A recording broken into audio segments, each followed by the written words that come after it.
Hello everybody, this is Tiffany Almeida with Pretty in Paper Crafts, and this is our final and kind of bonus project that comes with your shaker card class. This is a really fun kind of magical little treat box. It's perfect for a birthday party favor, a birthday present, or just something fun to give someone that you know. This actually doesn't have any shaker components to it, but it's just kind of a fun 3D project that you can use the Myths and Magic set to make. Now I used the Gable box, which is a gift box, and you can actually still open and get into the box even though it's decorated like a castle, so you can put a treat in there. And then it's just decorated like a castle around the outside. And then these three components are actually all from the designer series paper, so there will not be any stamping and coloring. You're actually just going to cut out the images. And so your kit comes with everything. So I'm going to go ahead and go through what comes in the kit and show you how fun and easy it is to make this project. Okay, so in your kit, of course, you're going to have the Gable box. It's going to be flat, so you'll have to put it together. And so I'll show you how to do that in a minute. Then you will also have two pieces of basic gray cardstock, and that is, yours is already embossed with the brick wall embossing folder. I will show you how I emboss these pieces to get that brick wall look. And then you'll also have a piece of the wood textures designer series paper. Yours is going to be cut in a half oval. That's for the door to the castle. I'm going to show you how I made that door. And then, like I said, you'll have pieces for your princess and your dragon and your knight. Each one's a little bit different because the designer series paper has different characters on it. This is the mermaids, and they all come in different colors, different hair colors, and different skin tones. And so you all kind of got a different princess, and then the knights and the dragons are all different as well. So your dragon and your knight will vary from mine, but that's okay. They're still all pretty cool. And again, all you have to do is just cut them out, fussy cut them, and then you should have two pieces of greenery. This is just kind of for added decoration. And these are cut with the Petals and More Thinlit dies, and it's just this this leaf thinlit. So I have already gone and cut those for you and for myself. That way we don't have to fuss with it. But I wanted to go ahead and show you how I did some of these things. So the first thing we're going to do is assemble our box. So what I like to do is kind of burnish the other fold, and then you're going to work with the bottom of your box. You're going to put your two sides down first. Actually, you're going to put your the side with the two tabs, the longer side down first. You're going to fold that edge. Then you're going to put your two sides like so, and then you're going to fold and tuck that top piece. Did you see how easy that was? I don't even know if I can get it off. So it's this side goes down first. These two sides, the two shorter sides, go down second, and this one just pushes in and closes perfectly. And so you've got your Gable box. Now you have the two handles, which are going to squish together. I like to kind of crease mine and make these handles fold. And then you just slide your two sides through the little slits like so. And now you've got your Gable box. All right, so I'm gonna set that aside. Now I'm gonna show you how I did the brick wall. This is the brick wall embossing folder. And I need to get my Big Shot out. And you need your regular base plate for this because it's an embossing folder. I'm gonna turn it sideways here and see if you can see what I'm doing. All right, so I've got my embossing folder here, and I'm gonna put my piece of basic gray down in it. And I want one of my edges to kind of line up with where the brick ends, with one of the seams. So I want one seam to kind of follow the line of the bricks, and then the other side's going to kind of overlap a little bit, but that's okay. This paper is cut at 4 inches by 8 inches, and you have 2 pieces. The second piece is cut at 4 by 4. 4 inches just seemed to be the perfect length for the castle. Okay, so now I only need to do the other side, which I'm going to do by lining up the opposite end. I'm going to be lining up the bottom now because when I flipped it over, now this is the straight edge side, and I'm just going to be lining that up, kind of overlapping what I've already run through, just a little bit, like so. It doesn't have to be perfect. And I'm going to run that through again.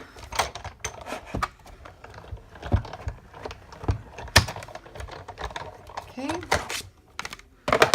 And so there you have a very cool looking brick wall. And I just need to do it one more time for this 4 by 4 piece. And again, I want to line up one end with the line of the bricks. That's just my preference. And that's how I did yours.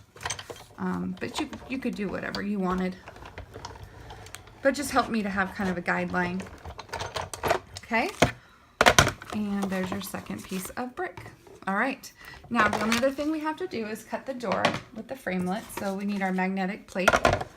And we need one of our plates. And we need the woodland texture. And what I did is I just put my oval about 3/4 of the way on the paper, and I left a little bit of space at the bottom. I just wanted a flat edge for the bottom of my door to match the bottom of my box. You can make the door as big as you want or as little as you want. I kind of wanted it to be a little bigger than the night so that it looked like it was the right proportion, but not too big that it's taking over the entire box. Okay, and this oval, I forgot to mention, is from the Layering Ovals. It's one of the largest ovals, but not the largest, but second largest oval. Okay. So now you have your door, you have your pieces of brick wall, you have your pieces of greenery, which I'm going to set aside, and then you have your pieces of dragon, knight, and mermaid. So what you have to do is just fussy cut out your pieces. Unfortunately, these images are bigger than the stamped images, and so the framelits do not work. I would love if the framelits cut out the images on the paper, and some of Stampin' Up's paper does do that. You can cut out the images, like on the coffee set. There are some things on the designer series paper that cut out perfectly with the framelits. But on this particular set, that's not the case, so you just have to do a little bit of fussy cutting. And it's not too bad, and they're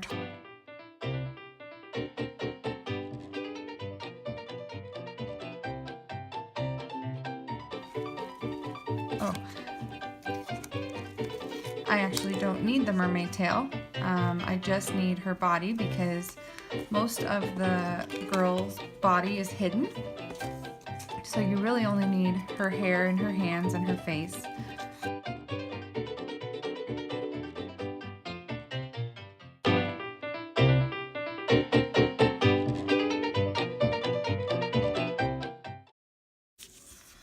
Okay, so now you've got all your pieces cut. I would recommend placing adhesive around your box, and the reason I would do it on the box and not on the paper is because the paper is going to go up above the line of your box. So it's going to stick up and kind of hide the top portion of your box, but it's not going to be glued down to it. So it's best if you put the glue directly on the box so you know exactly where it needs to be and what it needs to be holding down. Okay, so start peeling away.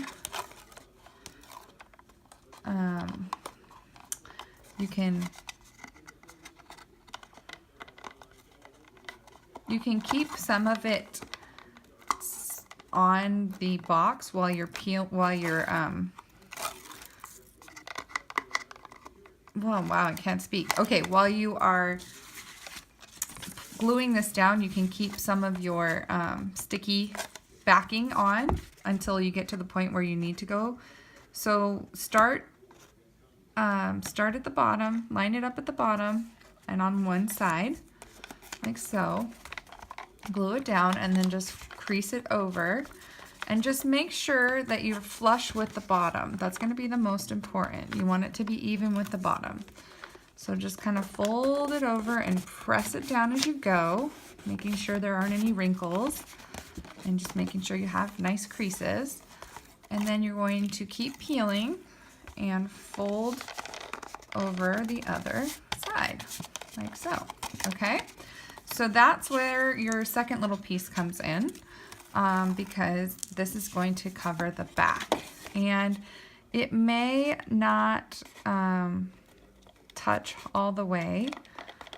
I'm just gonna see if I could get that, but actually it's not going to do it. So you might have a little bit of a gap. You could probably fold over your paper slightly, but there you go.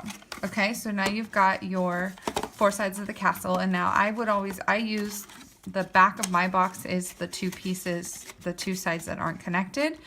And then what I did was I actually cut pieces of my bricks away to stimulate like a castle wall. So I cut this away for my my princess to kind of lean out and see her knight in shining armor fighting for her. Okay, so you've got that, and then maybe down here you've got another brick missing. Okay, you can trim this off if you want, like so. You can have one over here. Let's see, I want one on the back. That. So you can choose where your bricks are missing in your brick wall.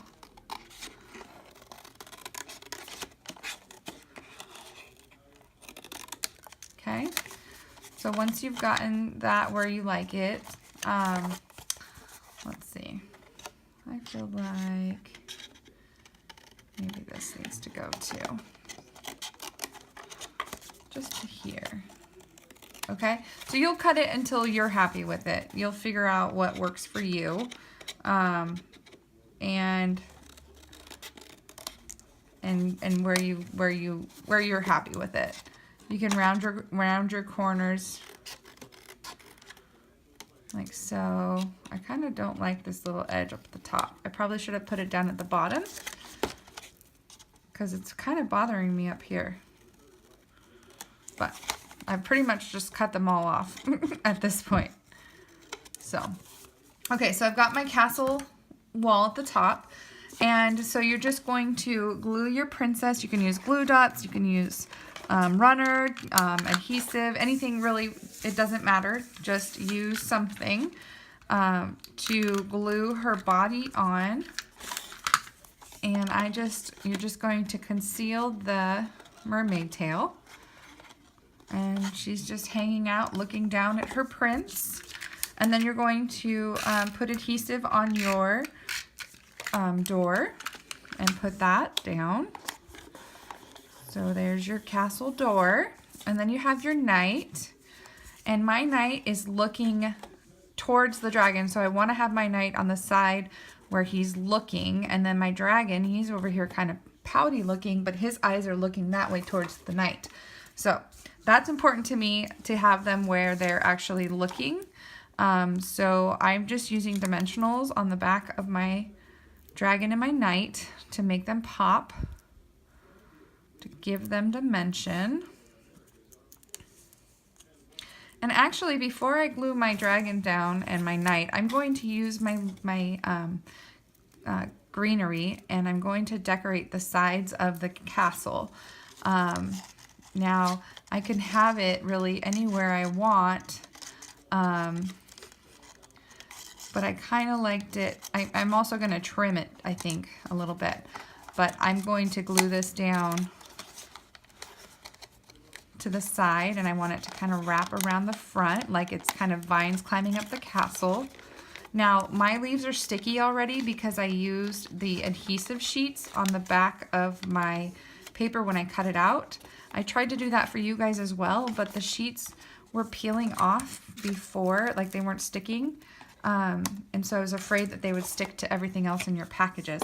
So I didn't want to, I wanted to do that for you, but it just really didn't work out. So I'm sorry about that. You're going to have to use some sort of adhesive to get your leaves to glue down, like a liquid Tombow or a fine glue tip pen or something like that. So, and it doesn't seem to be sticking very well on mine. I think it's because I'm trying to glue it down to an uneven surface. But I'm just kind of squishing it down and trimming the bottom. Now, I'm not upset if my leaves don't stick, because what plants stick perfectly on a brick wall?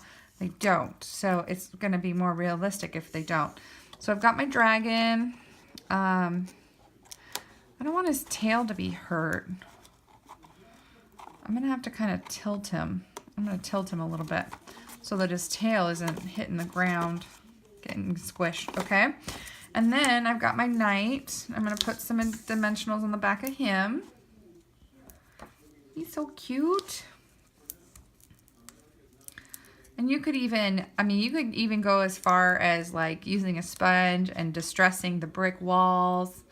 You know, you can put more detail on the door if you wanted. If you wanted there to be like a big handle, you could, you know, make it look like there's windows in the castle. This is just a really fun kind of creative way to get, you know, give someone a birthday treat. You could even put happy birthday or, you know, some sort of sentiment on it. You could put a tag here. But that is your project and how you put it together. So I hope you enjoyed. I hope you make somebody's day with one of these special little treat boxes, and you have fun with it. I mean, get creative, get your magical side out and see what you can create. So here's my two boxes side by side. They do look a little bit different, but they kind of have that same concept. And you can see my one castle has a really big door, and it's kind of taking up like the whole castle, whereas this one is a little bit smaller. And I just like that it's, you know, the dragon is way bigger than the door, because I imagine a dragon to be very large. So anyways, I hope you enjoy this project, and I hope you have fun, and I appreciate you guys taking this class from me.